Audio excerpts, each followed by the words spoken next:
Pharmacy Times. Everything pharmacy, every day.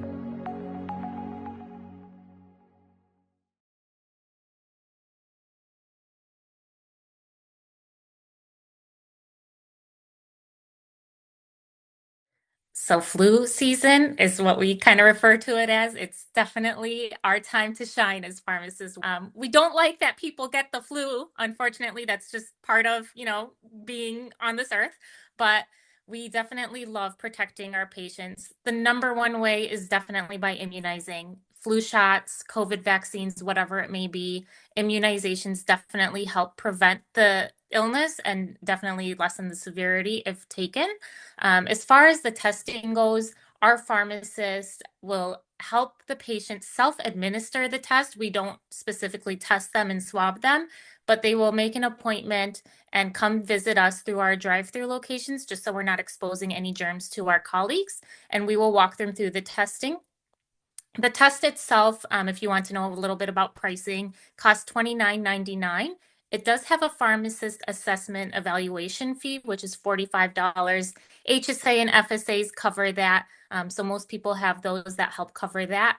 After the test, should a patient test positive, there is the opportunity for prescribing in certain states where available.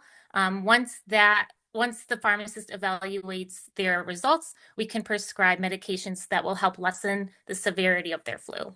Yeah, so as a pharmacist at UPMC Health Plan, I work with patients to ensure compliance with their prescribed medications, especially the medications that they're prescribed for common comorbidities with chronic kidney disease, like hypertension, diabetes, hyperlipidemia. And so when discussing the medication compliance with patients, I also, review medication specific and disease state education.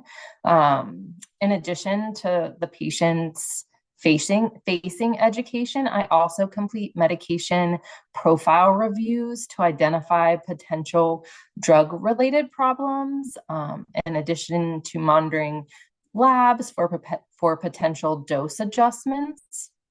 And then lastly, I work with providers to identify patient populations with suboptimal medication use and recommend opportunities to optimize medication therapy.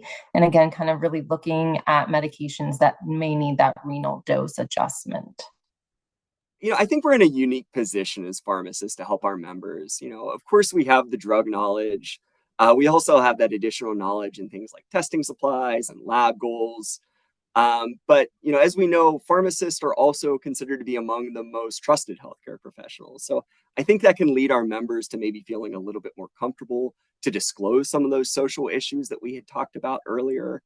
And then, of course, like in a managed care setting, we have that ability to impact our members, not just at the population level view, but really on an individual basis, and really kind of hone in and maybe spend that time with a member who might be a little higher risk or have additional needs. So, I would say ultimately our role is not just to educate on what the medications are and how you should take them and why they're important, but it's really just to recognize that medications are just one part of getting the patient to their healthcare goals. It's really important that we also connect our members with appropriate resources that they need to be successful to reach those goals.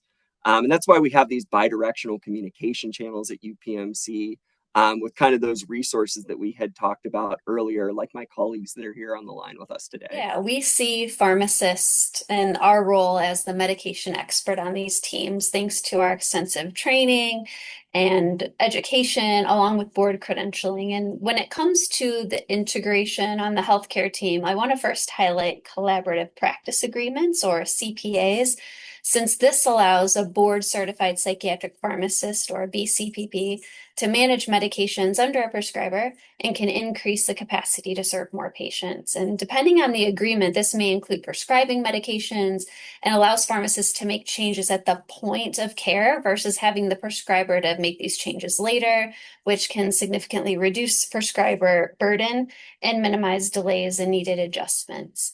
And some states even allow pharmacists to hold DEA licenses to prescribe medications for opioid use disorder. And this impact could be absolutely incredible, considering only about 11% of the 2.5 million Americans with opioid use disorder receive medication treatment. And further, I'd want to highlight an important model for the practice of collaboration and comprehensive medication management, which is psychotropic stewardship. And this is based on the concept of antimicrobial stewardship programs, which of course many of us are familiar with. And we've developed the concept of psychotropic stewardship, which promotes a safe and appropriate use of psychotropic medications. And AAPP, our organization, envisions that every patient with a psychiatric diagnosis will have their medication treatment plan reviewed, optimized, and managed by a psychotropic stewardship team with a psychiatric pharmacist as a co-leader. And then finally, as part of this team, BCPPs are often referred patients with complex comorbidities, treatment non-response, or those experiencing adverse effects from their medication regimen. And we, of course, have the knowledge, experience, and understanding of other disease states to help support the whole patient and deliver care through various mechanisms across a variety of settings.